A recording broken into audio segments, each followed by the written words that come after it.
everybody, this is Tasha with Prep For It, and today we are going to use this beautiful okra that was gifted to me through my husband's work.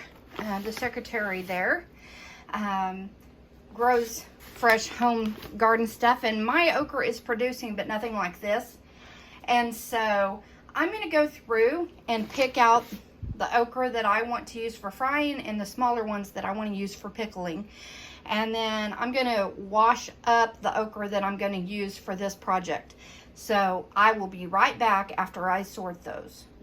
All right, I'm back for a moment. I just want to show you, you see these smaller ones for size comparison where the bottom rib is.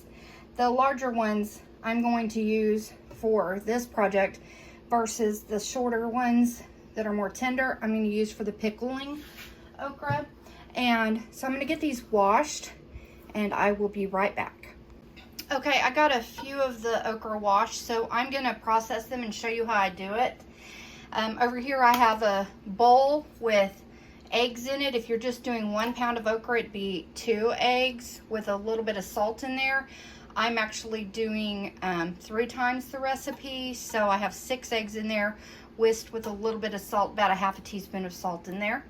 So I'm going to process these and kind of show you how I do it.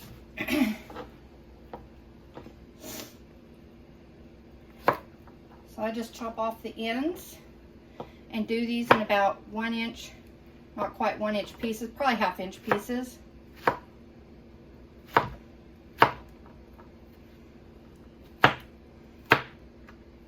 And then I'm going to take these and just toss them in my egg mixture and keep processing these. And do that for at least a good chunk of my okra. I may not do all of them at once because there's not room in my bowl for all of them. But I will be back when a good chunk is done so you can see how I dip them in my mixture over here.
Alrighty, I am back. Let me pull back. Oops. Excuse my sacks down there. That's what I put my fresh vegetables in. Okay, so I have my okra chopped. I may do some more depending on how much room I have on my paper. I have a sheet pan here that's lined with parchment paper. In this container, now I've tripled this recipe, but just for 1 pound of okra, it's 2 eggs, which go in that. Okay, plus a ¼ teaspoon of salt in that per pound. In here I have 1 1/4 cups cornmeal. This is Ree Drummond's recipe. She calls for yellow cornmeal. It wasn't available in my area at the time, so I have white cornmeal in here. Okay, a ¼ cup of all-purpose flour, ½ teaspoon ground black pepper, a ¼ teaspoon ground cayenne, a ½ teaspoon garlic powder, and a teaspoon of kosher salt, sea salt, whatever salt you use. Okay, now I'm preparing these for freezing, but if you're doing it fresh, you follow the same thing and then just pop them in the fryer when you're ready to fry them. But for me, I'm going to prepare them and put them in the freezer. So here's what I'm going to do. I'm going to set up a little station here. I've already got flour on this. I'm going to mix this together real quick in my bag. Now, I ran out of gallon size freezer bags or any kind of gallon size bags. So I'm having to wing it a little bit. And so I used the turkey baking bag. And so I'm just going to mix this around like this. Sorry for the noise. And I just have my bowl here to kind of help hold this open. So as I mix my okra in my egg batter, then I can transfer it easily over into this bowl. Let me get that okra out and get my whisk out of the way. Okay. All right, so I have gloved hands for this because I really don't want a bunch of messiness going on my hands. Not that I'm a girly girl and have to have my hands just right, but I still just don't want it to be so difficult trying to get the egg and stuff off my hands. I'm just trying to make my life a little simpler. All right, now that I've coated my okra, I'm going to drop this a little at a time into my batter, or into my powder mix, my flour mix. Alrighty. I'm going to take one of these gloves off so I can just lift this with that and not get it all messy. And I'm just going to zhuzh it. I'm going to move it around. And for some reason, I keep saying that word zhuzh. I do not know why. So you're just going to toss it around and coat it.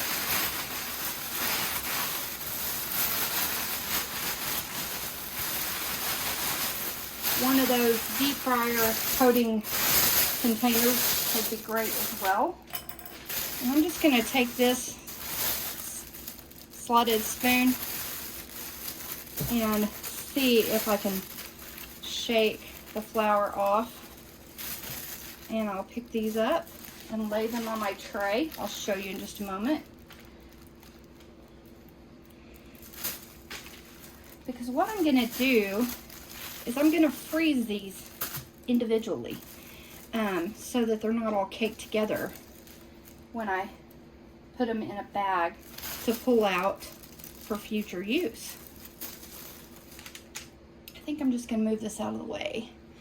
I think just doing it like this is working best. Just pull them out. Of course, if you have a quicker way, do that. But sometimes simplest is best. You're not having to drag a bunch more stuff out. Wash a bunch more stuff. But yeah, I'm really excited about this okra. I did throw some of my okra from the past few days in. Like I said before, my okra is producing, but she has way more okra plants than I do. And she gets about a 5-gallon bucket of okra a day. And she's just over it. You know, she's at that stage in her gardening this summer where she's canned her little heart out. She's done so much, and she's just ready to say goodbye. Oh, in this I also put a little bit of onion powder, about I'd say for your full recipe do maybe a 1/4 teaspoon of, you know, for 1 pound of okra, but I tripled that, so I have about 3/4 teaspoon in here, which is perfect. I just thought the recipe needed something. She didn't add the garlic powder or the onion powder, but I don't know. On my fried stuff, not that I fry very often, but I really like garlic and onion.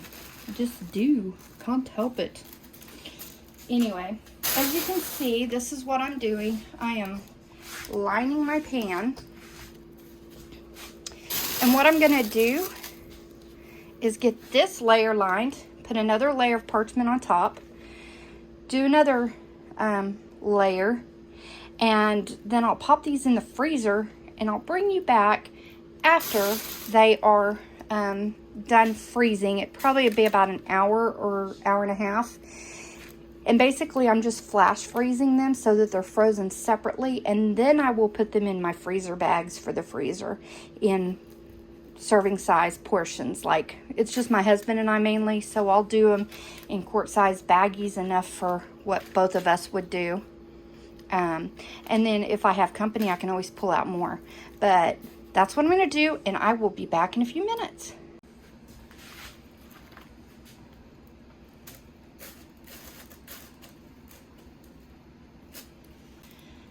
Layer number 2 going in.